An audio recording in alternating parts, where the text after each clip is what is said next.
गंजाम जिलार नुआ बीजेपी सभापति हेले शरद सावत। ब्रह्मपुर घोषणा कले राज्य बीजेपी नेतृवृंद। गंजाम जिला बीजेपुर नूतन सभापति घोषणा कर शनिवार पूर्वाह्न 10 घंटा समय ब्रह्मपुर स्थित पाढ़ी सेलिब्रेशन ठारे एने अनुष्ठित एक सभारे घोषणा कर पर्यवेक्षक राज्य आसिथिबा वरिष्ठ कार्यकर्ता उपस्थित गंजाम जिलार नूतन बीजेपी सभापति नाम घोषणा होछि।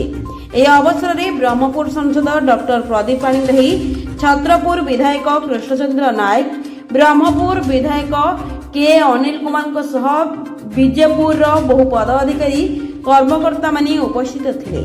शरद सावत नाम घोषणा करने सह समर्थित कर रिपोर्ट द पब्लिश ओडिशा।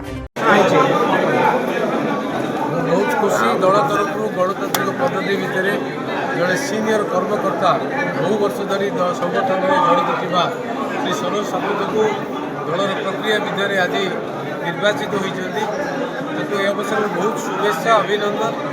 दलर गुरु दायित्व सभापति हाथ में थाए से निरपेक्ष भाव समस्त को नहीं दलर संगठन को आगे बढ़ेबे ये आशा रखुच्छी तथा आगामी दिन में गंजाम जिला एक बीजेपी दुर्ग हम नेतृत्व में आम समस्त सहयोग निर्वाचन लोक सेवा सहित जिलार उन्नति संगठन आउ निर्वाचन ये सबको आखि आगे रखी से समस्त को धरी काम करेंगे।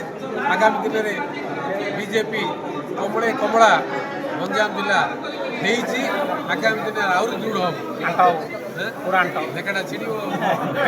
जदि आपण मानकु आम वीडियो भल लगी थाए ताहले आम चैनल को लाइक शेयर और सब्सक्राइब करने को भूलिबेनि।